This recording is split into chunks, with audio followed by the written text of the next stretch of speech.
The night begins in silence, the kind of silence that feels older than the trees, older than the rivers, older even than the memories of those who once walked this land. A pale silver moon hangs low on the horizon, casting long shadows across a world blanketed in white.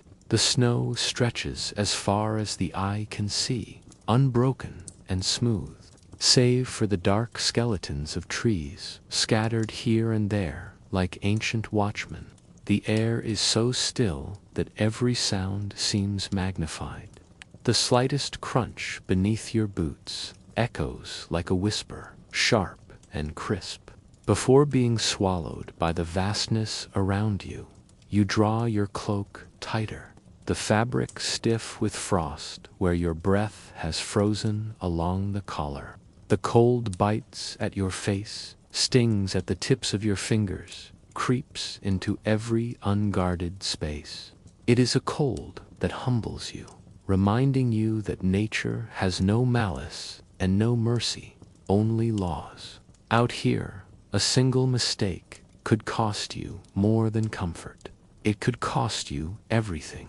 And yet, people once lived in this frozen wilderness, not for days or weeks, but for lifetimes. They raised families beneath skies like this, hunted along rivers locked in ice, and slept beneath roofs that creaked under the weight of endless snow. They not only survived, they thrived, shaping lives that now seem almost impossible to imagine. As you walk deeper into this imagined world, you begin to see traces of those lives. A circle of stones half buried in the drift, their edges smoothed by time and weather. A faint hollow where once a fire pit glowed, sending sparks swirling into the winter night. You can almost hear it, the crackle of wood and the soft murmur of voices gathered close around the flame. They would have sat in a tight ring, shoulders pressed together, sharing warmth as much as conversation. The fire was their heart, its glow a fragile beacon against the vast dark. Without it, the night would have been a predator, hunting them with silence and cold. Picture the faces in that glow, weathered by wind and sun, eyes reflecting both the flicker of firelight and the deep, star-pricked darkness beyond. They tell stories not for entertainment, but for survival. Each tale carries knowledge hidden in its rhythm, warnings and guidance passed from one generation to the next. Listen closely, and you might hear the cadence of those stories, the way they blend fact and myth until they become one seamless truth. A tale of how to read the clouds, when to hunt, where to find shelter, and why certain paths must never be taken after the sun falls. These stories are maps etched not on paper, but in memory. The wind shifts, carrying with it the faintest scent of smoke, and suddenly you are standing at the edge of a small encampment. It is simple, almost fragile in appearance, yet every detail reveals careful design. The lodges are low and round, their frames of bent saplings covered with thick hides stitched tightly together. Snow has been piled high along their bases, creating a natural barrier against the wind. In the moonlight, the shelters seem to glow softly, like sleeping animals curled against the cold. Around them, narrow paths have been trampled into the snow, winding between fire pits and storage caches raised high on wooden stilts to keep food safe from scavengers. You step closer, your breath catching as you peer through the smoke hole of the nearest lodge. Inside, the space is warm and dimly lit, the air rich with the scent of wood smoke and drying meat. A small fire burns at the center, its flames dancing beneath a ring of smooth stones carefully arranged to contain it. Around the fire, Figures sit on layered bedding of fur and woven mats. The bedding is thick, almost like a nest, lifting them above the cold ground. Children lie, nestled between adults, their faces serene, tiny hands clutching bits of fur for comfort. Above them, the curved walls of the lodge shimmer faintly where the hides have been rubbed with fat to repel moisture. It is a perfect balance of simplicity and ingenuity, a structure built from nothing but what the land provides, yet able to turn the deadliest winter night into a place of rest. Imagine lying down there yourself. The bedding beneath you is uneven but soft, the pelts warm from the body heat of those who have already slept there. You pull another hide over your shoulders, its weight heavy, its musky scent earthy and reassuring. Outside, the wind howls, a low and distant sound. But inside the shelter, there is only the crackle of fire and the slow, steady breathing of those around you. It is a rhythm, older than memory, a reminder that even in the harshest conditions, humanity finds ways to create safety and peace. The night stretches on, and with it comes the ritual of tending the fire. Not all wood is equal, and those who live here know it well. Earlier in the season, long before the first snow fell, they gathered and stored wood with care. Each log was split and stacked to dry, kept under bark coverings to protect it from dampness. Green wood burns poorly, producing more smoke than heat, and in these conditions, wasted effort can mean the difference between life and death. Now, as a woman reaches for a log and places it on the embers, you hear the sharp crack as the wood catches, a sound like the first breath after a long silence. She listens intently before adding another. Dry wood has a song, a clean ringing note when struck, while damp wood gives only a dull thud. It is a knowledge learned through generations, practiced until it becomes instinct. As the fire grows, its light flickers against the stones, warming them until they hold heat like memory. Even after the flames die down, those stones will continue to give warmth through the night. A child shifts in her sleep and presses her hand to one. These stones are more than tools. They are guardians, silent companions that have been handled and turned for so many seasons that their surfaces are worn smooth. To an outsider, they might seem unremarkable, but to the people here, they are a link between past and present, between the living and the ancestors who first taught them how to survive. The night deepens and a soft snow begins to fall. At first, it drifts lazily, each flake catching the firelight before settling to the ground. Then it thickens, swirling in the wind, until the world beyond the lodge walls vanishes in white. The temperature drops sharply, the kind of cold that makes the air feel brittle, as if it could shatter with a single breath. You step outside for a moment, pulling your cloak tight. The camp is transformed. Snow mounds rise against the sides of the lodges, creating an extra layer of insulation. It seems counterintuitive at first, but snow, when packed tightly, traps air and acts as a barrier against the wind. Even the children know this, their laughter ringing softly as they help shape the drifts, turning survival into play. Beyond the camp, larger walls of snow curve in sweeping arcs, creating sheltered pockets where fires can be lit without being extinguished by the wind.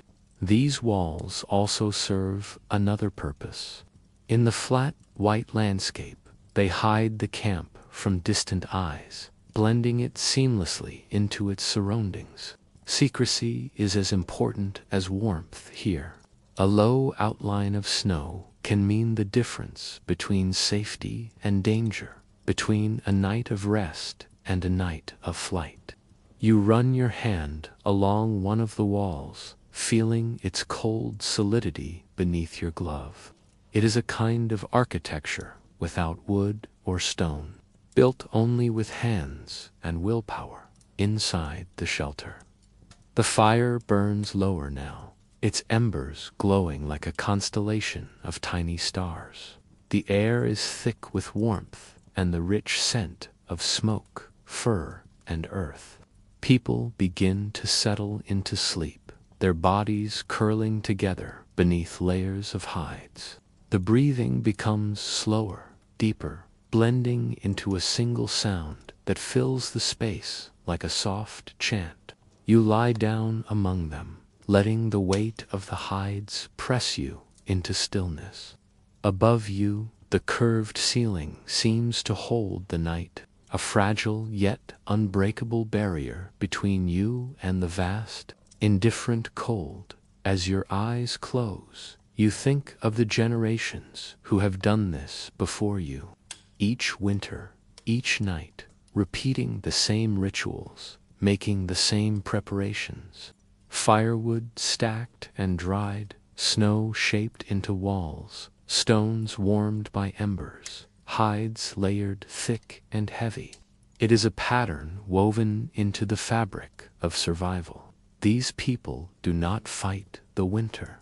They work with it, using its very elements to stay alive. Snow becomes shelter. Cold becomes teacher. Even the darkness holds lessons, whispering of paths and dangers that cannot be seen in the day. You drift toward sleep.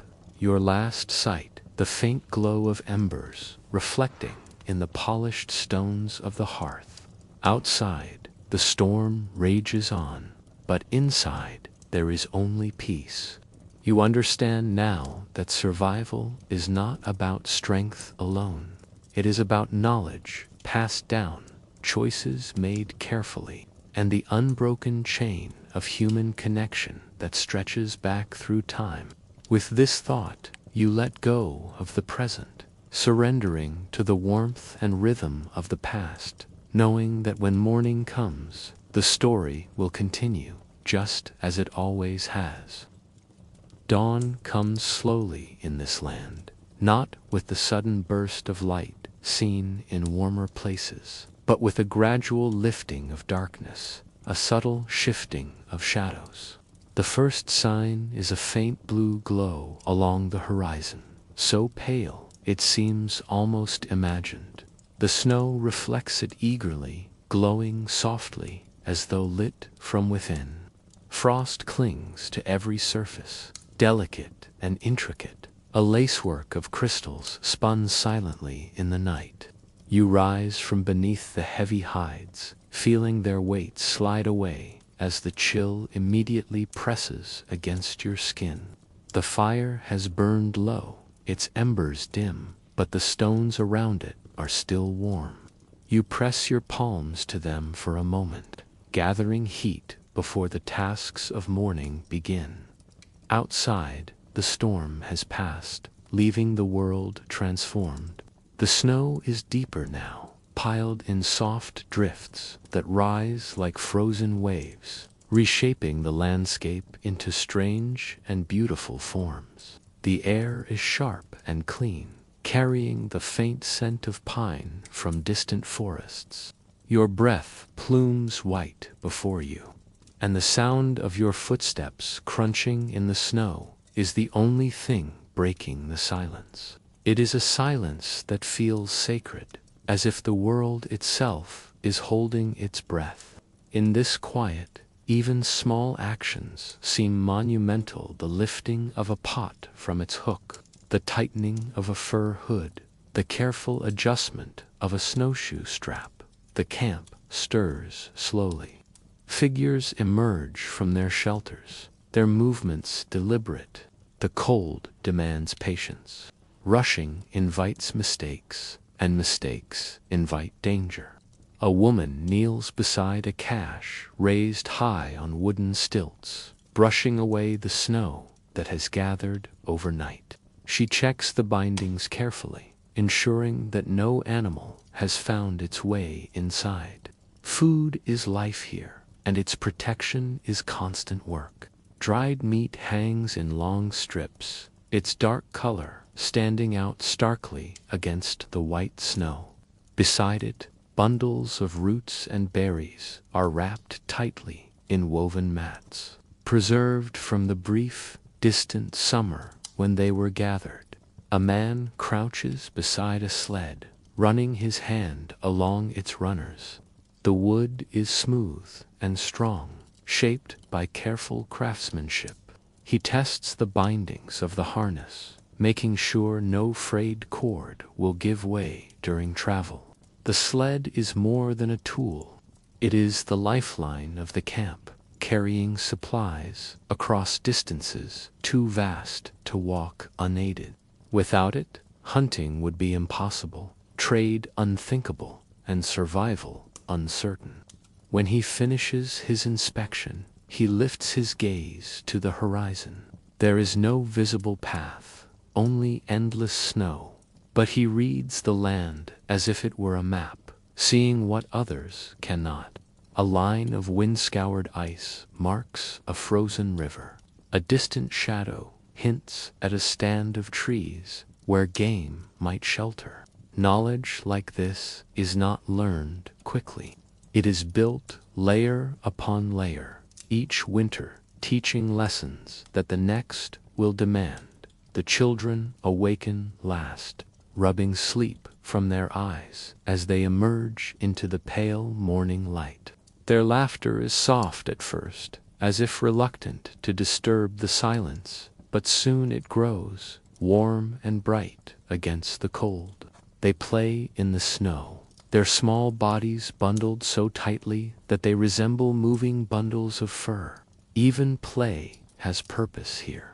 As they tumble and dig, they learn the texture of snow, the feel of ice beneath their boots, the strength of the wind against their faces. These lessons will serve them later, when play becomes work, and the stakes are far higher. By mid-morning, preparations are underway for the day's journey. A hunting party is forming, and each member moves with practiced efficiency. Furs are layered for warmth, belts adjusted to carry tools and weapons. Spears are checked for straightness, their tips sharpened with care. Bows are unstrung until the last possible moment, their sinew cords protected from the brittle cold. Every item is accounted for. Nothing extra is brought, nothing unnecessary left behind. In this land, weight matters as much as warmth.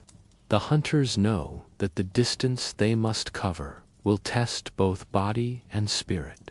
The departure is quiet. There are no words of luck or blessing, only brief touches of hands, brief glances exchanged. The hunters set out across the snow, their sled gliding silently behind them. Their figures grow smaller with each step, until they are little more than moving dots against the vast white expanse. Those who remain in the camp turn to their own tasks. Fires must be tended, hides scraped and stretched, tools repaired. Even in stillness, the work never ceases. Each person's effort is a thread, and together they weave the fabric of survival. As the hunters move farther from the camp, the land reveals its hidden challenges. The snow is not uniform. In some places, it is packed, hard and smooth, easy to cross. In others, it is soft and deep, swallowing their legs with each step. Beneath certain drifts, treacherous ice weights, thin enough to break under a careless foot. The leader of the group reads the signs carefully. A subtle change in the snow's texture, a faint difference in its sound beneath their boots. These are clues that guide their path. His face is set and calm, his breath steady. Behind him, the others follow in his exact steps, trusting his judgment completely. Hours pass. The sun rises higher, its light pale and weak, offering no real warmth. Shadows stretch long and blue across the snow. Finally, the hunters reach a frozen river. Its surface gleams like glass, a smooth ribbon winding between low banks. Here, they pause to rest and to listen. Sound carries strangely across ice. A distant crack can signal danger, a subtle vibration beneath their feet, a warning to move quickly.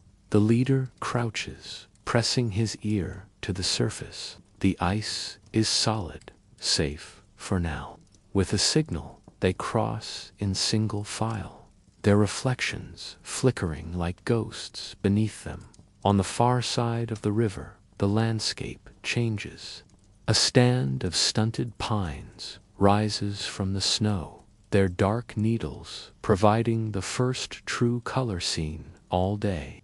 Beneath these trees, tracks crisscross the ground. The hunters study them intently. Here is the delicate print of a hare, here the deeper mark of a fox. But it is another track that captures their attention, a series of wide, heavy prints that sink deep into the snow. These belong to a caribou, a prize that could feed the camp for many days. The hunters' eyes meet, silent agreement passing between them. The chase begins. They move swiftly now, following the trail with precision. The snow tells a story to those who know how to read it. A broken twig reveals the direction of flight. A patch of disturbed snow shows where the animal paused to listen. The tracks grow fresher, the signs clearer. Ahead, the caribou itself comes into view, its breath steaming in the cold air, its body powerful and alert. The hunters fan out, moving with quiet determination. There is no waste of motion, no sudden noise. Every action is deliberate, honed by countless past hunts. When the moment comes, it is swift and clean. A well-placed spear, a final burst of movement, and the struggle ends. The hunters bow their heads briefly, offering silent respect. To take a life here is never casual. It is an exchange, one existence given so that others may continue. The body is prepared with care, its parts divided with knowledge and precision. Nothing will be wasted. Meat for food, hide for clothing, sinew for bowstrings, bone for tools. Even the antlers will be shaped into handles and hooks. The sled is loaded carefully, balanced for the journey home. As they turn back toward the camp, the light begins to fade. The pale sun sinks behind the horizon, and the world takes on the soft, muted glow of twilight. The snow reflects this light, creating an eerie, dreamlike landscape. Shadows lengthen, merging until they seem to swallow the horizon. The hunters quicken their pace. Night travel is dangerous, and the memory of the path must guide them now. The leader hums softly, a low rhythmic sound that keeps the group moving in unison. It is an old melody, older than words, passed down through generations.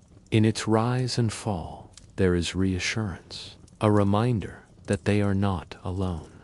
Back at the camp, fires burn bright against the deepening dark. The air is rich with the scent of cooking meat, the promise of warmth and sustenance. Children wait at the edges of the paths, their faces eager, their eyes wide. When the hunting party finally appears, relief ripples through the camp. The return is not marked by cheers or loud celebration, but by a quiet, profound gratitude. The work of survival continues, unbroken and unending. The carcass is brought to the center of the camp, where skilled hands begin the process of dividing it. The hides are stretched, the meat smoked or dried for storage. Even in this moment of plenty, there is no wasteful feast, no careless indulgence. Every portion is measured, every scrap accounted for. Winter is far from over, and the memory of hunger is never far away.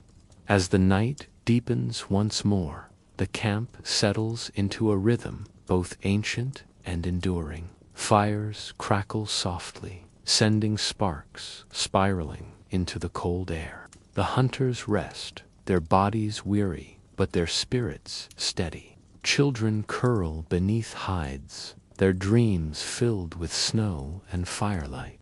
Beyond the circle of warmth, the vast wilderness waits, silent and indifferent. But within this fragile circle, life persists, bound together by shared effort, shared knowledge, and the unbroken chain of survival. You lie down again beneath the heavy furs, the sounds of the camp fading into the steady rhythm of breathing and the faint whisper of wind. Sleep comes easily, wrapping you in its own kind of warmth. Outside, the snow falls softly, covering the tracks of the day, erasing them as if they never were. But in the memory of those who walked them, they remain, a living map that will guide tomorrow's journey.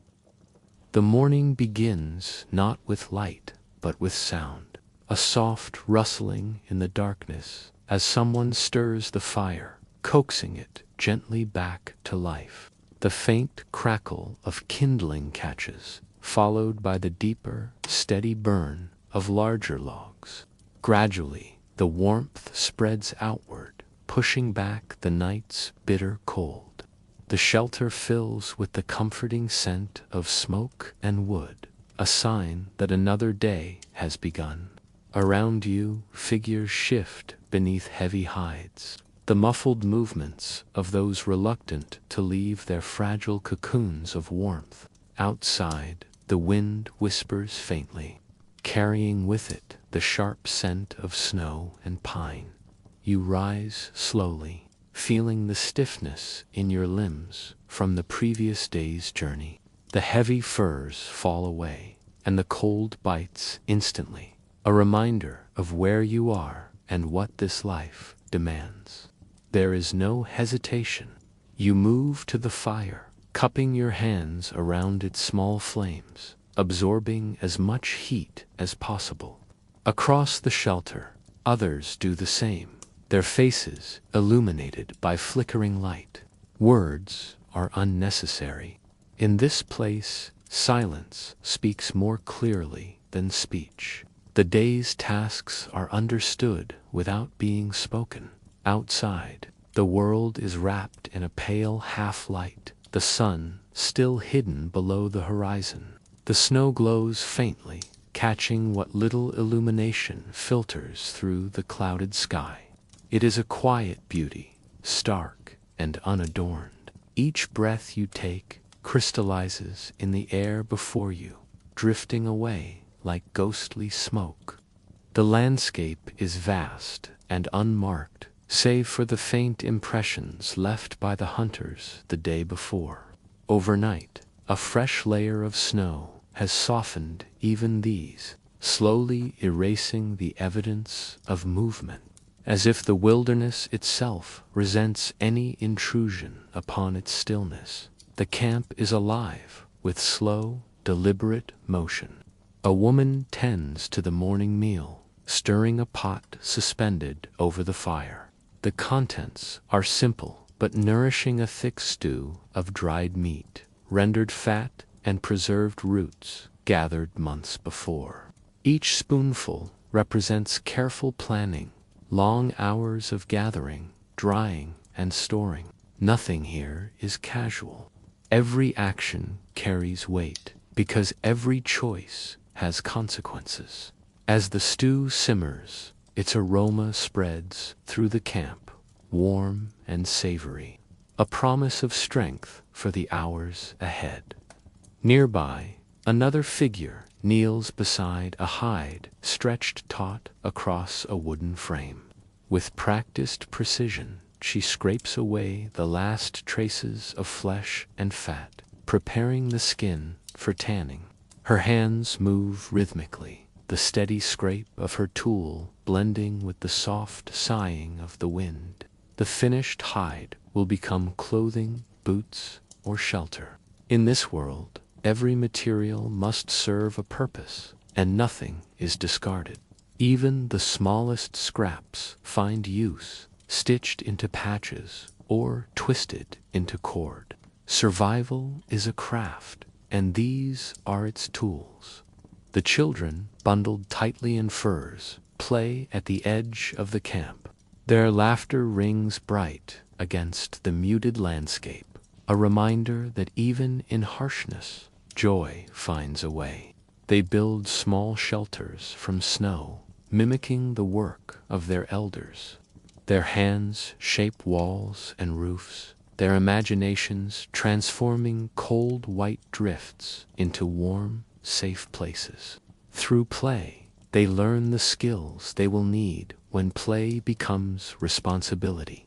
Watching them, an elder smiles faintly.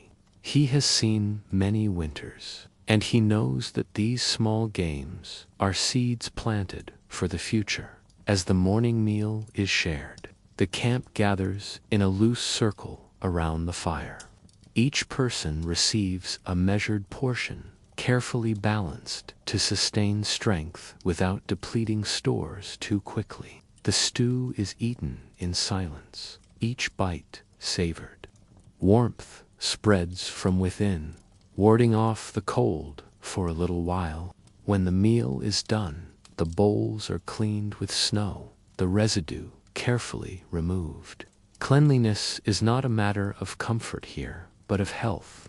A single sickness could sweep through the camp, leaving devastation in its wake. Precaution is constant, woven into every habit and gesture. After the meal, a group prepares to travel to a nearby stand of trees. Though small, it offers resources vital to the camp. Wood for fires, bark for cordage, branches for tools and shelter. The journey is not far, but even a short trip requires preparation. Fur-lined boots are checked, snowshoes tightened, ropes coiled neatly and slung across backs. The sled is loaded with tools and empty baskets, ready to return heavy with gathered materials. Before they depart, an elder kneels by the fire, whispering words too soft to hear. It is not a prayer in the way outsiders might understand it, but a quiet acknowledgement of the forces that shape this land, the cold, the snow, the animals, the unseen balance that binds them all. The group moves across the snow in single file, their steps deliberate and even. The leader sets a pace that conserves energy, a rhythm that can be maintained for hours without faltering. Behind him, each person places their feet in his tracks, minimizing effort and reducing noise. The sled glides silently behind them, its runners hissing softly against the packed snow. The cold air stings exposed skin, but no one complains. Complaints serve no purpose here. Energy is saved for the work ahead. As they approach the stand of trees, the landscape shifts subtly. The endless white gives way to patches of dark green, the pines standing like sentinels against the sky. Beneath them, the snow is thinner, broken by the shelter of branches. Here, the air smells different, sharp and resinous, filled with the scent of pine needles. The group spreads out, each person taking a specific task.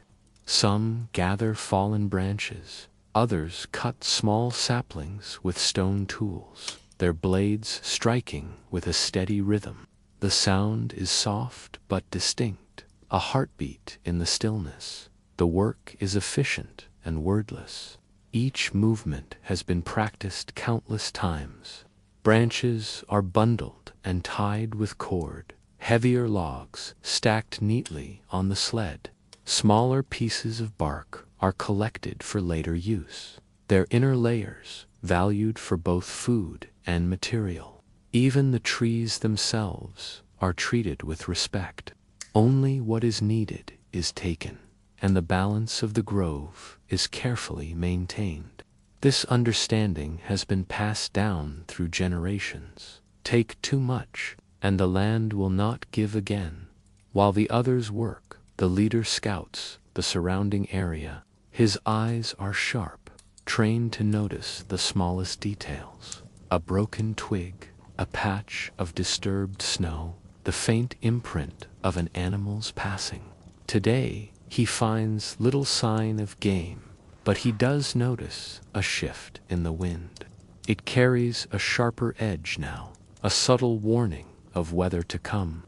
When he returns to the group, he signals for them to quicken their pace. They respond without question, their movements growing more urgent, but never careless. The sled is loaded to capacity, its weight a satisfying measure of success. With everything secured, they turn back toward the camp. The return journey is harder. The wind has strengthened, blowing directly against them. Snow stings their faces, reducing visibility. The leader hums softly, the same ancient melody the hunters used on their return the night before. Its rhythm keeps the group moving together, step by step, through the growing storm. The camp is a dark smudge on the horizon, barely visible through the swirling white. When they finally reach it, relief is palpable, though unspoken. Fires burn brighter now, their light and warmth a welcome contrast to the storm outside. Inside the shelter, the gathered wood is stacked carefully, sorted by size and purpose. The tools are inspected, repaired if needed, and stored for future use. The baskets are emptied, their contents spread out for drying. Even after a successful gathering, the work continues. There is no moment when tasks are truly finished, only pauses before the next necessity arises. As evening falls, the storm intensifies. Snow beats against the sides of the shelters, the wind howling like a living thing. Inside, the fires are stoked high, their heat pushing back the cold. People huddle close together, sharing warmth and quiet companionship. The storm is not feared, but respected. It is simply another part of this world, another challenge to endure. The knowledge that they have faced such storms before and will face them again brings a strange comfort. Stories are told softly in the firelight, not as entertainment, but as memory and instruction. An elder speaks of a winter long past, when the snow came earlier and stayed longer than anyone had known. She tells of the choices made, the lives saved and lost, the lessons learned through hardship. Her voice is low and steady, the cadence of her words matching the flickering flames. The children listen intently, their wide eyes reflecting both firelight. These stories are maps of another kind, guiding the community through the unseen terrain of time outside. The storm rages on, indifferent to the small circle of light and warmth. The snow falls thicker, reshaping the world with each passing hour. But inside, there is a different kind of stillness. The rhythm of breathing, the crackle of fire, the soft murmur of voices, all blend together into a fragile harmony. In this space, surrounded by those who share the same struggles and hopes, there is safety. There is continuity. There is life. When at last you lie down to rest, the storm's roar becomes a distant lullaby. The heavy furs press close, their weight both comforting and protective. Sleep comes swiftly, carrying you into dreams shaped by snow and fire, wind and silence. Outside, the wilderness waits, vast and unchanging. Inside, a small, determined circle of warmth endures, bound together by the unbroken chain of survival.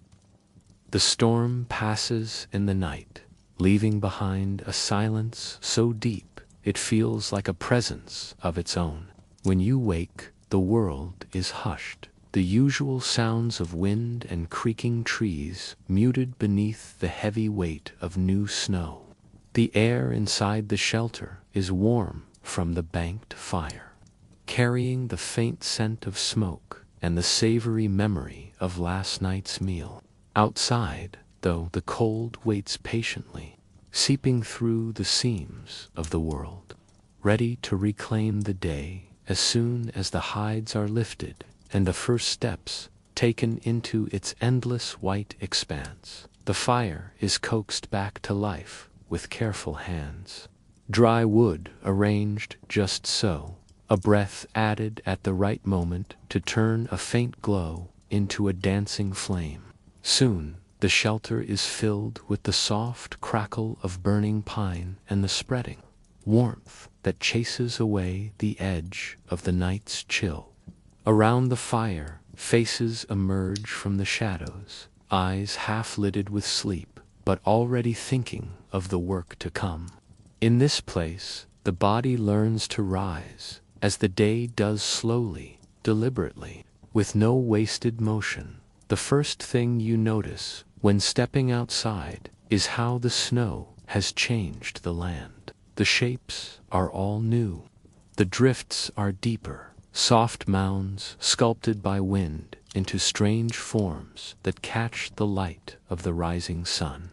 It glints off every surface, dazzling and cold, painting the world in shades of silver and pale blue. The air is perfectly still. No birds call, no branches sway. Even your footsteps are muffled, sinking deep into the untouched whiteness. For a moment, it feels as though you are walking across the surface of another world, one made entirely of silence and frozen light. But life stirs, as it always does. The camp begins to move with the same patient rhythm that has carried it through countless winters. Smoke rises from the first rekindled fires, a thin gray thread against the pale sky.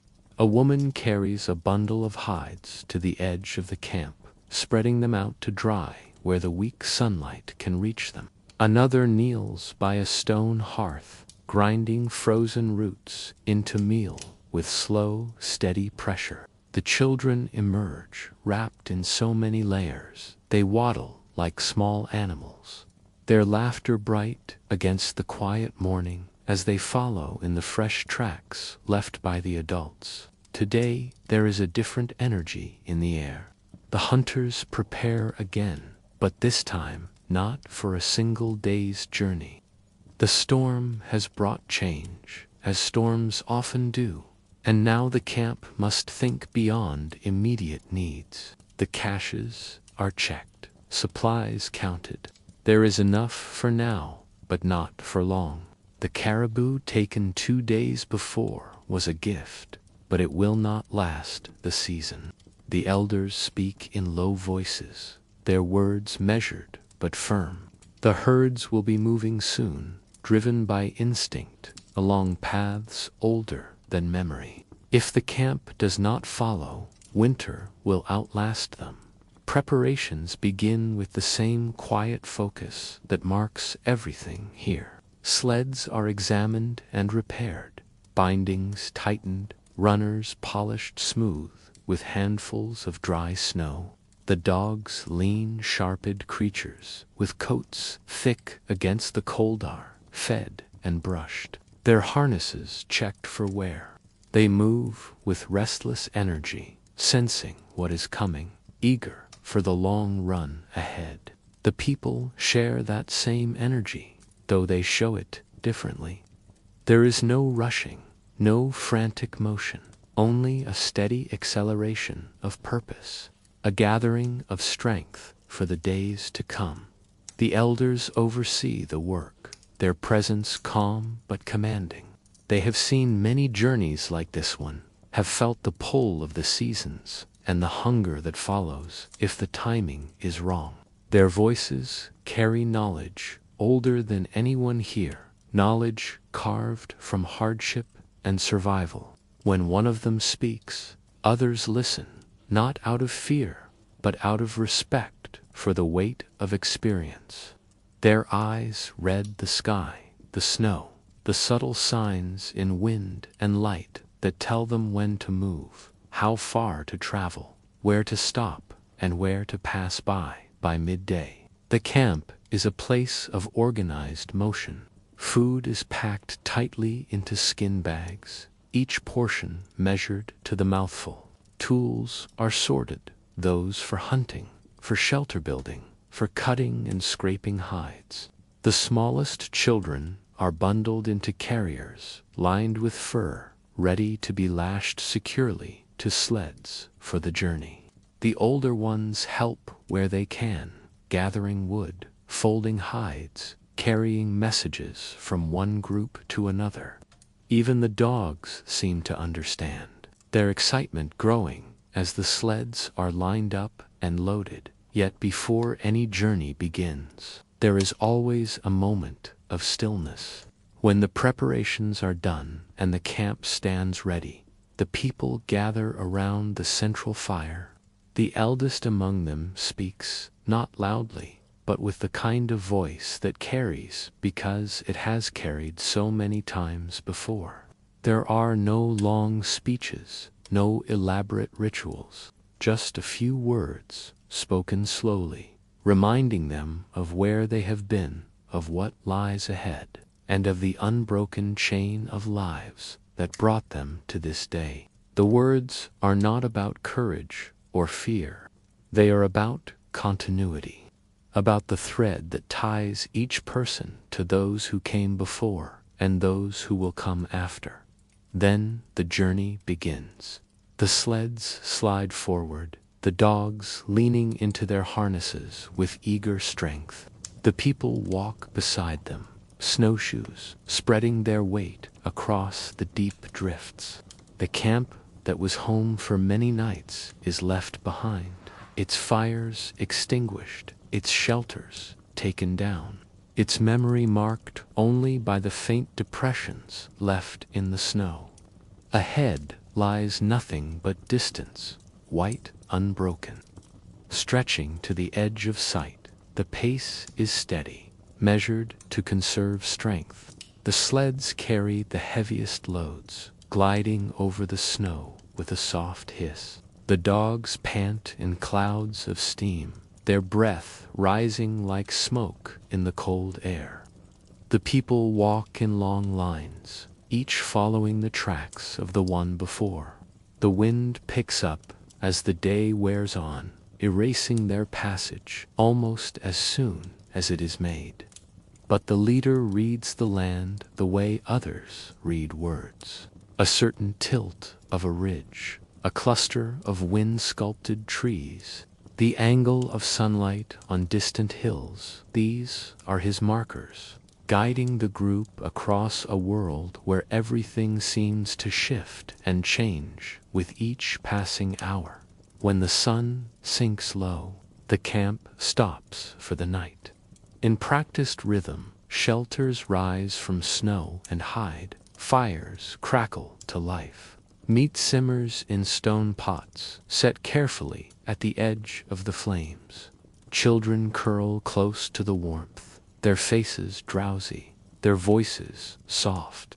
The adults move more slowly now, tired from the day but still efficient, their hands sure even in exhaustion.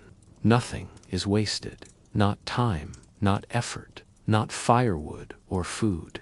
The night closes in around them, but the small circle of light and warmth holds steady, as it always does. Before sleep, a story is told.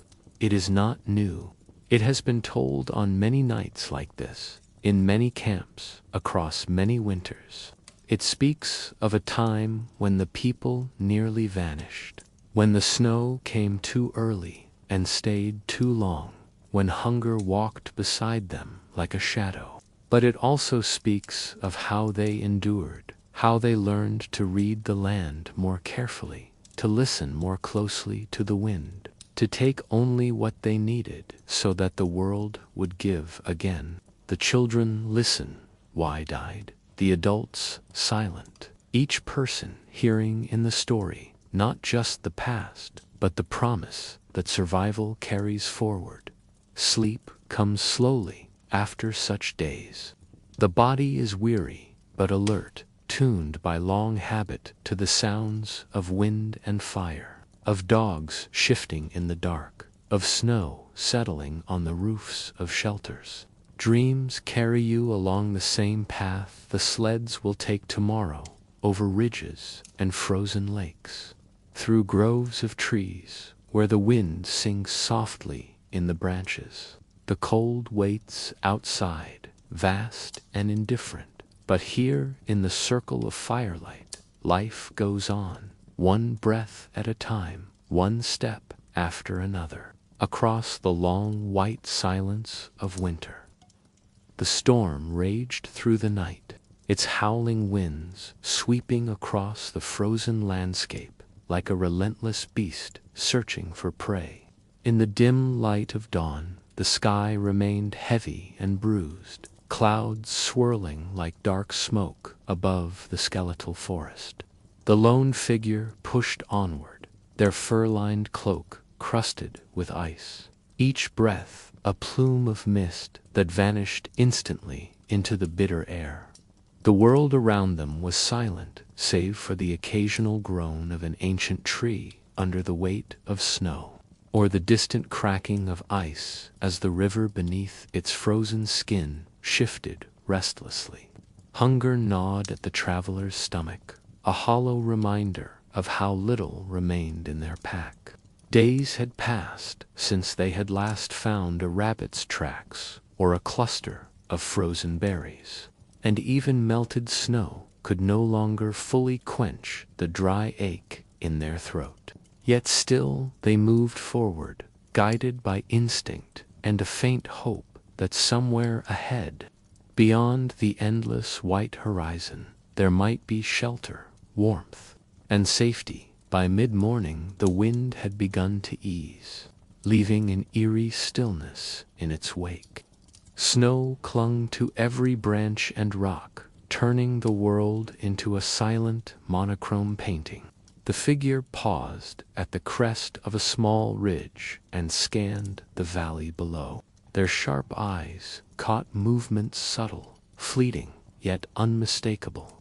A flicker of shadows near a cluster of boulders at the valley's edge. Heart pounding, they crouched low, adjusting the bow slung across their back. Slowly, carefully, they descended toward the spot, every step calculated to avoid breaking a branch or crunching too loudly in the snow. As they drew closer, the shapes became clearer. 3 snow hares, their white coats blending perfectly with their surroundings. The figure nocked an arrow, drew the string back, and waited. Patience was a skill learned through countless winters, and it paid off when one hare finally darted from its hiding place. The arrow flew, striking cleanly. The other hares vanished into the drifts, but the traveler had what they needed. Relief washed through them as they retrieved the animal, whispering a quiet word of gratitude before placing it carefully in their pack. With food secured, there was no time to linger. The sun, weak and pale, had begun its slow descent toward the horizon. Winter days were brief, and darkness came quickly, bringing even colder temperatures and dangers unseen. As the traveler trekked onward, the forest thickened, its tangled undergrowth forcing them to weave through narrow passages and climb over fallen logs. The air grew heavy with the scent of pine and frozen earth. Then, without warning, a sound split the stillness, a low, guttural growl. They froze, every muscle tensing. From the shadows, two yellow eyes glimmered. A wolf, lean with hunger, emerged from between the trees. It stalked forward with measured steps, its breath steaming in the cold air. The traveler gripped their spear tightly, knowing that fleeing would only trigger the predator's chase. For a moment, predator and prey faced each other, locked in a primal standoff. Then the wolf lunged. The traveler sidestepped, thrusting the spear forward with precision. The weapon struck true, and the animal collapsed, silent but for the soft thud of its body against the snow. Panting, the traveler offered another word of thanks, honoring the creature's spirit before continuing on their way. By nightfall, exhaustion weighed heavily on their limbs. They found a small hollow beneath a rocky overhang and quickly set to work building a fire. Sparks leaped from the flint, catching on dry pine needles gathered earlier. Soon, a modest flame flickered to life, casting golden light on the walls of the shelter. The traveler skinned the hare with practiced efficiency, roasting the meat slowly over the fire. The rich scent filled the air, mingling with the smoky warmth. As they ate, they allowed their mind to wander briefly to memories of home faces now distant. Laughter carried away by time and loss. Those memories were painful, yet they fueled the determination to survive, to push forward no matter how dire the circumstances. When sleep finally came, it was restless and filled with strange dreams.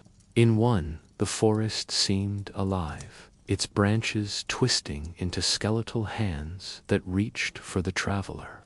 In another, a distant drumbeat echoed through the night, growing louder until it merged with the pounding of their own heart. They awoke before dawn, shaken but resolved.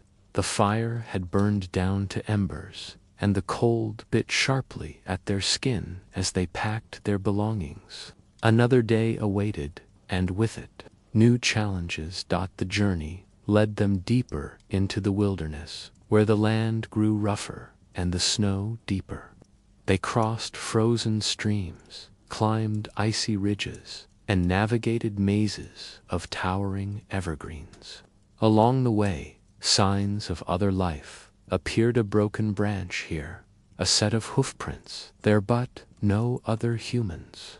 Loneliness became a constant companion, whispering doubts and fears in the back of the traveler's mind.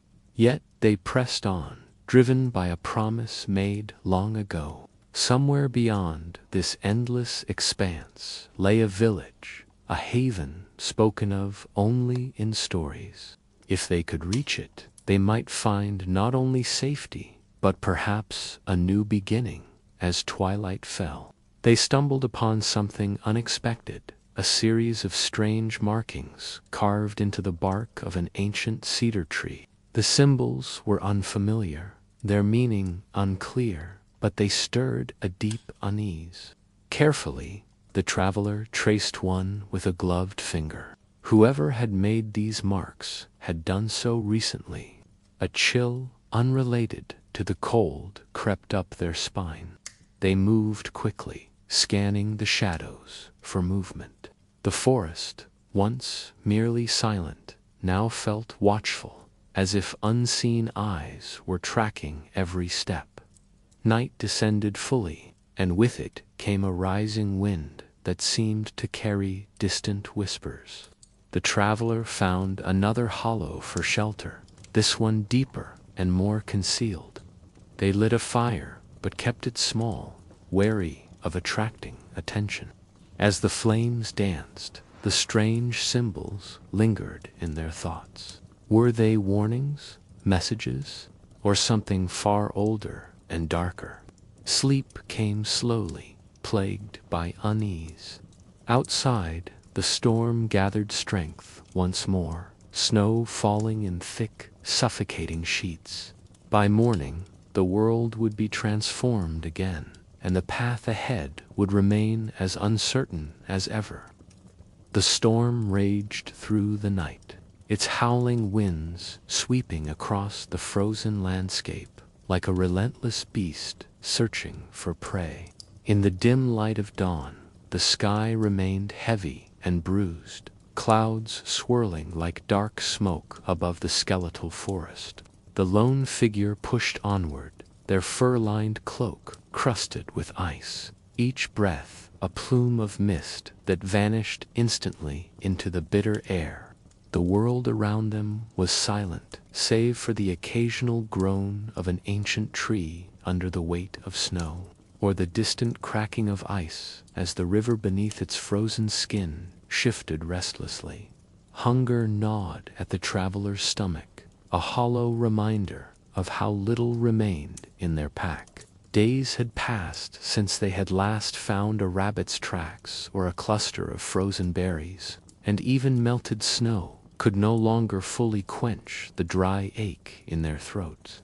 Yet still they moved forward, guided by instinct and a faint hope that somewhere ahead, beyond the endless white horizon, there might be shelter, warmth, and safety. By mid-morning, the wind had begun to ease, leaving an eerie stillness in its wake. Snow clung to every branch and rock, turning the world into a silent, monochrome painting. The figure paused at the crest of a small ridge and scanned the valley below. Their sharp eyes caught movement, subtle, fleeting, yet unmistakable. A flicker of shadows near a cluster of boulders at the valley's edge. Heart-pounding, they crouched low, adjusting the bow slung across their back. Slowly, carefully, they descended toward the spot, every step calculated to avoid breaking a branch or crunching too loudly in the snow. As they drew closer, the shapes became clearer. 3 snow hares, their white coats blending perfectly with their surroundings. The figure nocked an arrow, drew the string back, and waited. Patience was a skill learned through countless winters, and it paid off when one hare finally darted from its hiding place. The arrow flew, striking cleanly. The other hares vanished into the drifts, but the traveler had what they needed. Relief washed through them as they retrieved the animal, whispering a quiet word of gratitude before placing it carefully in their pack. With food secured, there was no time to linger. The sun, weak and pale, had begun its slow descent toward the horizon. Winter days were brief, and darkness came quickly, bringing even colder temperatures and dangers unseen.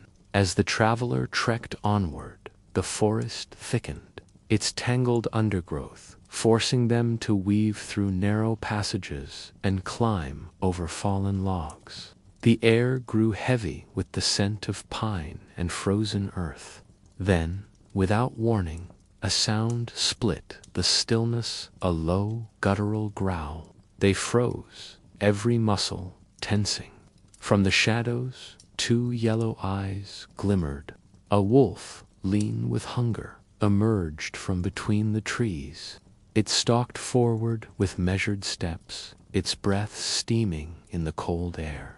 The traveler gripped their spear tightly, knowing that fleeing would only trigger the predator's chase. For a moment, predator and prey faced each other, locked in a primal standoff. Then the wolf lunged. The traveler sidestepped, thrusting the spear forward with precision. The weapon struck true, and the animal collapsed, silent but for the soft thud of its body against the snow. Panting, the traveler offered another word of thanks, honoring the creature's spirit before continuing on their way. By nightfall, exhaustion weighed heavily on their limbs. They found a small hollow beneath a rocky overhang and quickly set to work building a fire. Sparks leaped from the flint, catching on dry pine needles gathered earlier. Soon, a modest flame flickered to life, casting golden light on the walls of the shelter. The traveler skinned the hare with practiced efficiency, roasting the meat slowly over the fire. The rich scent filled the air, mingling with the smoky warmth. As they ate, they allowed their mind to wander briefly to memories of home faces now distant, laughter carried away by time and loss. Those memories were painful, yet they fueled the determination to survive, to push forward no matter how dire the circumstances. When sleep finally came, it was restless and filled with strange dreams. In one, the forest seemed alive, its branches twisting into skeletal hands that reached for the traveler. In another, a distant drumbeat echoed through the night, growing louder until it merged with the pounding of their own heart. They awoke before dawn, shaken but resolved. The fire had burned down to embers, and the cold bit sharply at their skin as they packed their belongings. Another day awaited, and with it, new challenges dot the journey, led them deeper into the wilderness, where the land grew rougher and the snow deeper. They crossed frozen streams, climbed icy ridges, and navigated mazes of towering evergreens. Along the way, signs of other life appeared, a broken branch here, a set of hoofprints, there but no other humans. Loneliness became a constant companion, whispering doubts and fears in the back of the traveler's mind. Yet they pressed on, driven by a promise made long ago. Somewhere beyond this endless expanse lay a village, a haven spoken of only in stories. If they could reach it, they might find not only safety, but perhaps a new beginning. As twilight fell, they stumbled upon something unexpected, a series of strange markings carved into the bark of an ancient cedar tree. The symbols were unfamiliar, their meaning unclear, but they stirred a deep unease. Carefully, the traveler traced one with a gloved finger. Whoever had made these marks had done so recently. A chill, unrelated to the cold, crept up their spine. They moved quickly, scanning the shadows for movement.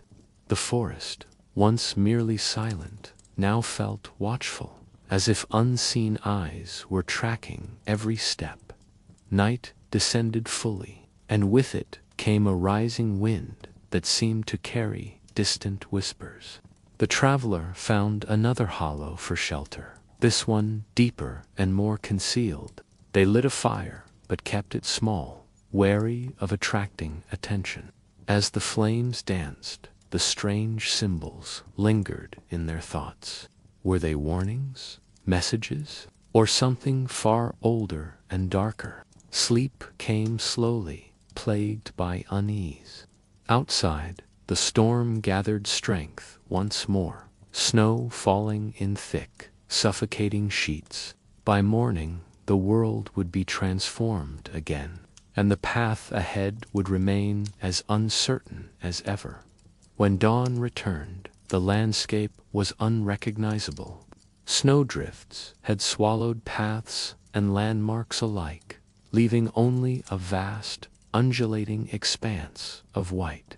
The traveler moved cautiously, breaking trail through waist-deep drifts. Each step was a battle, sapping strength. Hours passed in this exhausting march until they spotted a break in the trees. There, half buried in snow, stood the remnants of a structure, weathered beams, and a sagging roof barely visible beneath the frost. Heart racing, they hurried closer. It was a cabin, long abandoned, but offering the promise of shelter. Inside, they found broken furniture, a stone hearth, and scattered remnants of lives once lived. A rusted kettle lay in one corner, and scraps of faded cloth clung to a rotting chair. Though it was cold and empty, it felt like a sanctuary. The traveler built a roaring fire in the hearth, melting snow for water and drying their soaked clothing while exploring the cabin. They discovered something strange, a bundle of parchments hidden beneath a loose floorboard. The papers were covered in the same symbols they had seen on the cedar tree. Some were maps, though the landmarks were unfamiliar and cryptic. Others contained drawings of figures cloaked in shadows, standing amidst forests and mountains. The more the traveler studied them, the more a sense of foreboding grew. Whatever these symbols represented, they were tied to this place and to the forest beyond. As night fell once more, the traveler sat by the fire, clutching the parchments tightly, and wondered whether they had stumbled into a mystery far older than their journey itself. The wind sighed against the walls of the abandoned cabin, carrying with it a chorus of groans and whispers that made the wooden beams shudder as though the forest itself pressed closer in the dark. The fire crackled low in the stone hearth, casting flickering light across the traveler's weary face. They sat hunched on the floor, cloak wrapped tightly around their shoulders, the bundle of parchments resting just within reach. Each time their eyes strayed toward the curling ink, they felt the same unease stirring in their chest, as though the markings held a weight greater than the frozen silence outside. Their mind, however, could not leave them alone. The symbols on bark and paper, the sense of unseen eyes in the forest, the drumbeat that had haunted their dreams, these were not accidents. Something lingered in this wilderness beyond hunger, wolves, and storms. Something that watched, that waited, that left signs for those who dared to follow. Morning came reluctantly, light crawling weakly through gaps in the cabin's roof. Snow had drifted high against the doorway, and it took effort to push it open, spilling powder across the floor. Outside, the storm had passed, leaving the air sharp and crystalline. Trees bowed beneath the weight of their icy coats, their branches glinting like shards of glass. The traveler stepped into the biting cold, scanning the tree line for movement. None came, though the silence pressed heavier than before. Shouldering their pack, they turned eastward, following a faint slope that led away from the ruined dwelling. Yet the symbols from the parchments would not leave their thoughts. What if the markings carved into the cedar were meant to guide, not to frighten? And if so, where would they lead? The days blurred as the traveler pressed deeper into unknown country. The land rose into jagged hills, their sides coated in layers of ice that shattered underfoot. Nights were spent in shallow caves or beneath trees bent low enough to break the wind, the firelight warding off both chill and fear. Twice they spotted figures at a distance, shapes moving between the trees, but each time, when they blinked or drew closer, the forms dissolved into nothing but shadow and snow. Their dreams grew heavier too. The drumbeat returned, sometimes accompanied by chanting in a language their waking mind could not understand. Faces appeared in the flames of their fire stern, watchful, neither hostile nor kind, only waiting. Sleep no longer refreshed them. It left them shaken, yet more determined to uncover the truth that seemed to tighten around them like a snare. On the fourth day, beyond the cabin, the traveler discovered another marking. This time, it was not on a tree, but carved deep into the face of a boulder that jutted from the snow like the back of a buried beast. The same curling symbol, etched with precision, now ringed with smaller lines resembling rays of the sun.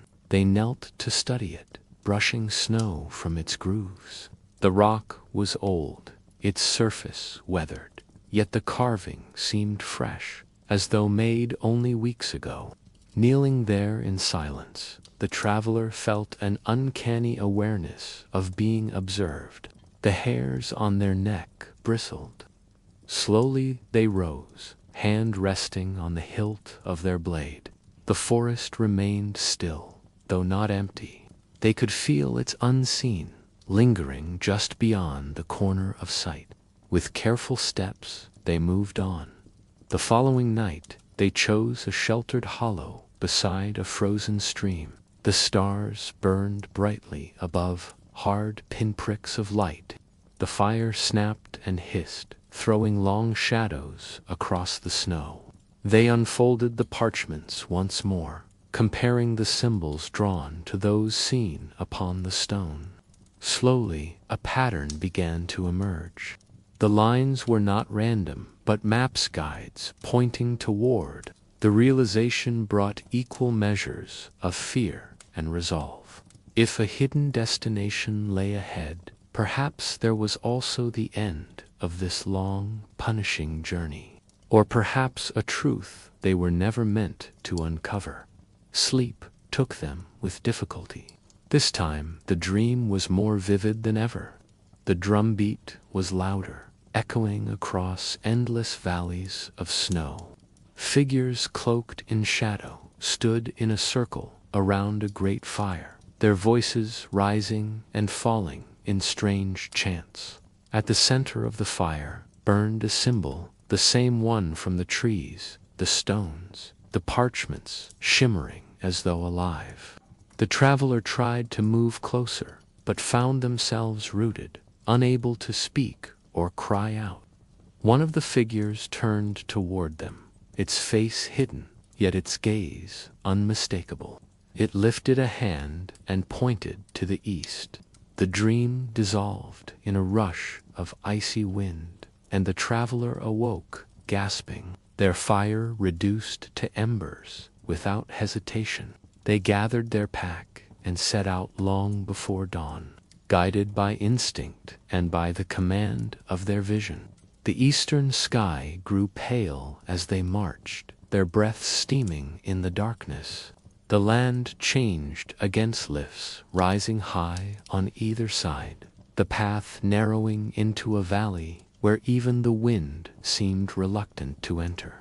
Strange stone formations stood along the way, some resembling pillars, others worn into shapes almost human. Each bore the same carvings, spirals, and circles etched into their faces. With every step, the air grew heavier, thick with a presence that pressed against the traveler's chest. The forest no longer seemed merely alive. It seemed aware at last. The valley opened onto a clearing unlike any they had seen. Snow lay untouched, smooth as glass, broken only by the jagged remains of ancient stones set in a wide circle. The traveler stood at its edge, heart racing. This was it, the place the parchments hinted toward, the place the dreams had driven them. The air was utterly silent, as though even the birds and beasts had abandoned this ground. Slowly they crossed into the circle, boots crunching on the frost. Each stone bore carvings, some faint with age, others sharp as if freshly cut. Spirals, suns, and eyes stared back from the stone faces. At the center of the circle, a shallow hollow lay filled with ice, and within it something glimmered faintly in the dim light. They knelt, brushing snow away, to reveal a slab of dark stone beneath the ice. The same symbol was carved into it, larger and more intricate than any before. Lines interwoven like threads of an impossible tapestry. As their fingers traced its edges, the air seemed to shift. A low hum filled the clearing, so faint it might have been mistaken for the wind.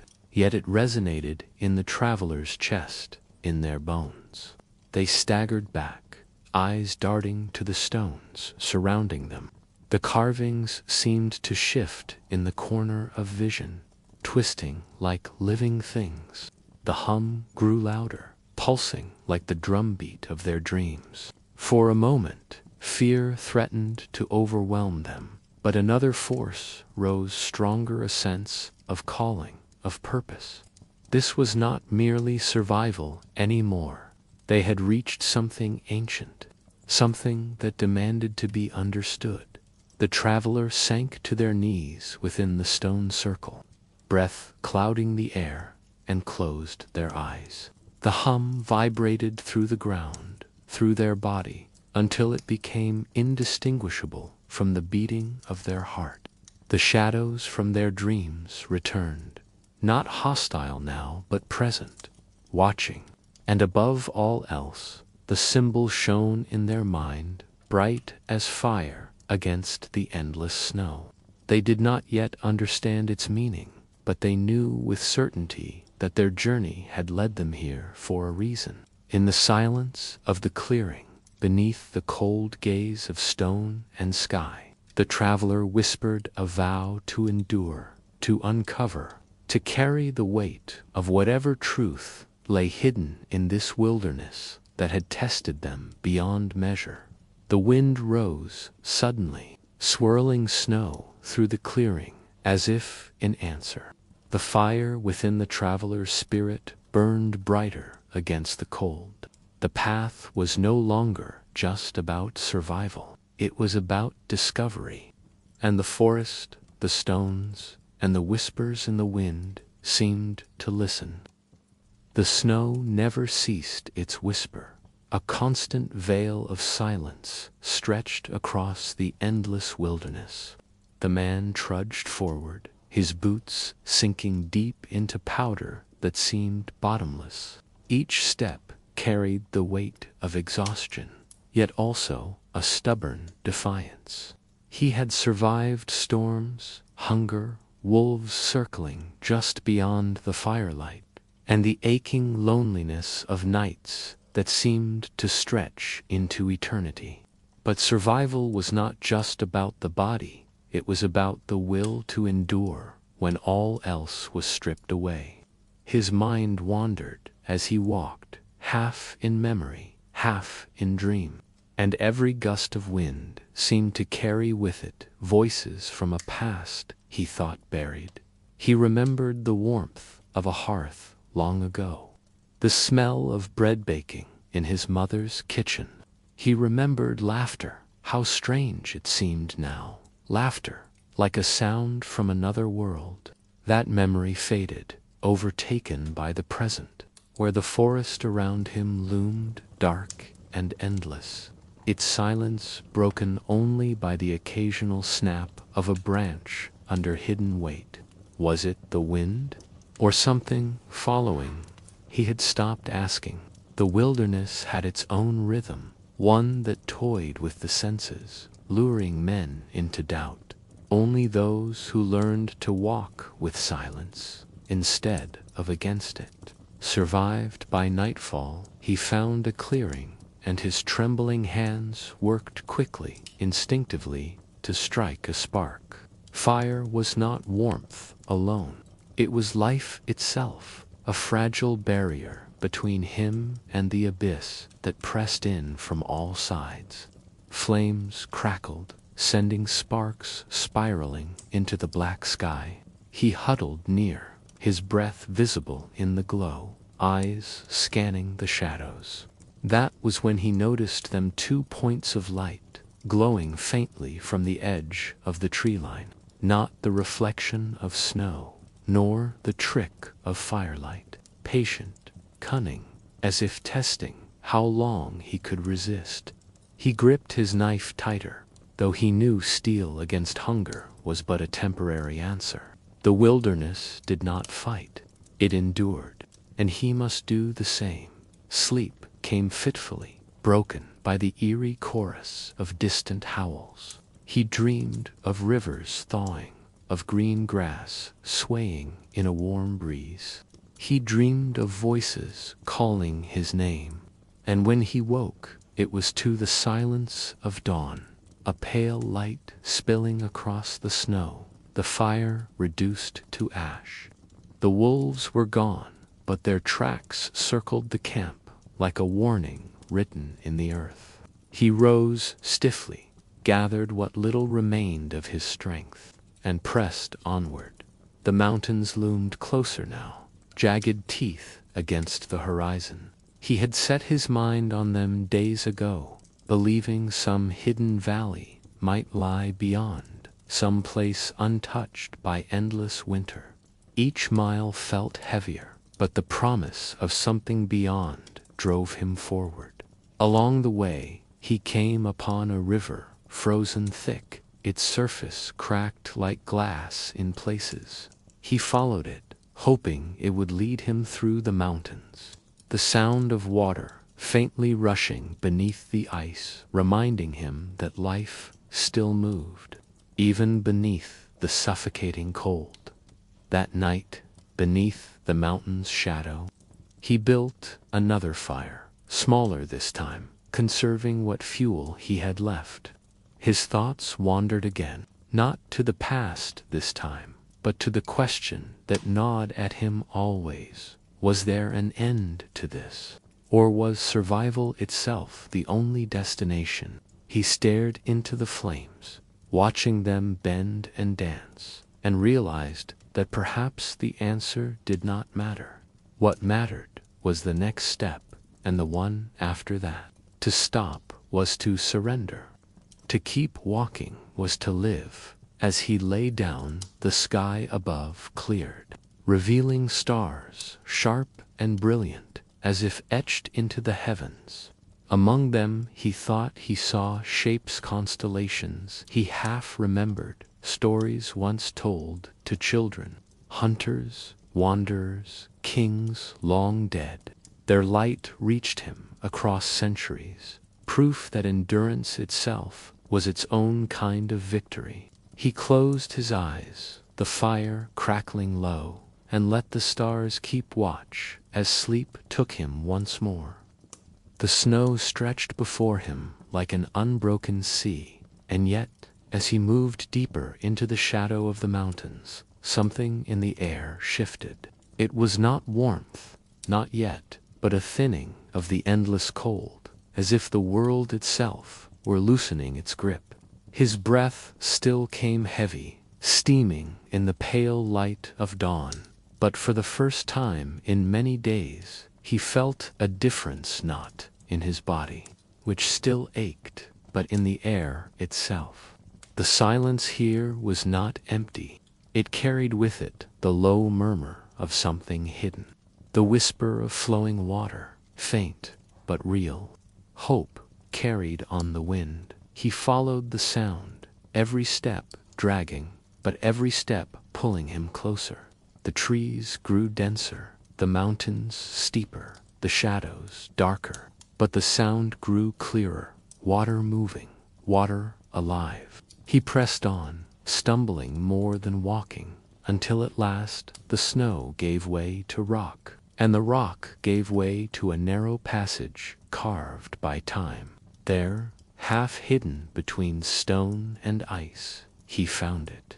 A stream, unfrozen, winding its way through the ravine like a thread of silver beneath the pale sun. He knelt at its edge, cupped his hands, and drank deeply. The water stung with cold, yet it burned with life. He felt it run through him, filling a hollow that hunger alone could never touch. He knew then that he was close not to the end of his journey, but to the heart of it. The days that followed blurred into one another, marked only by firelight and the crunch of snow beneath his boots.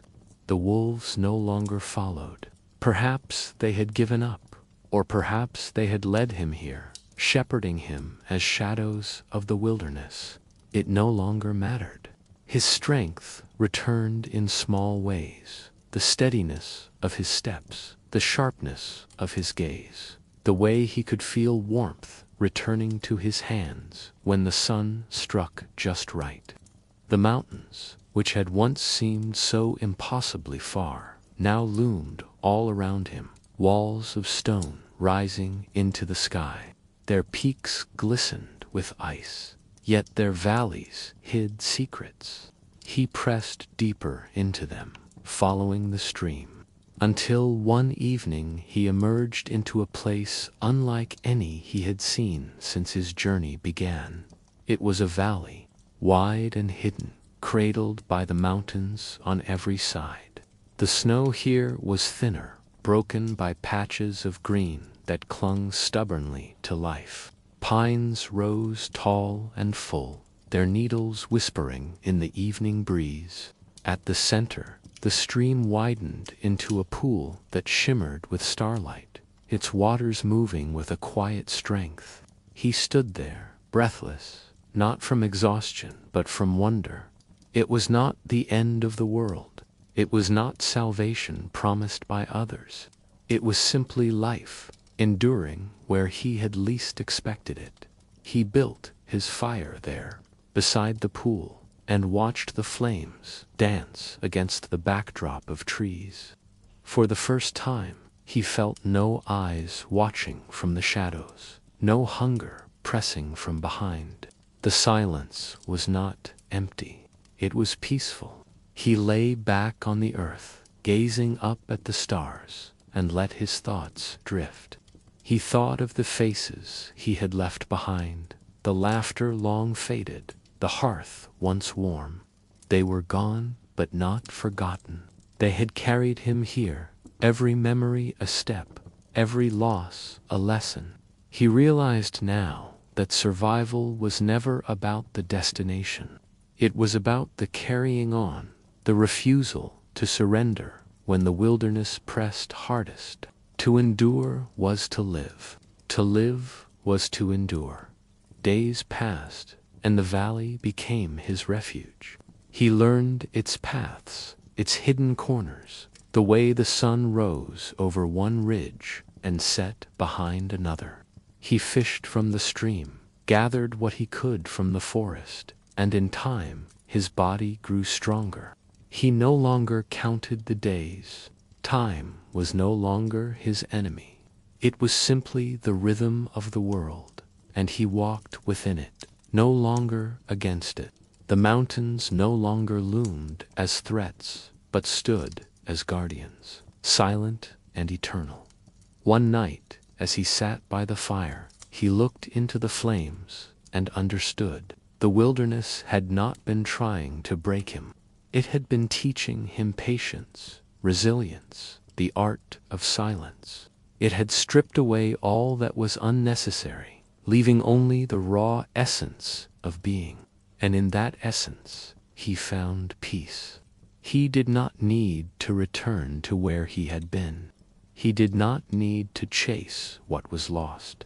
He had found something greater, the simple truth that life endures. Even in the harshest of places, if one has the will to walk forward, the snow would fall again.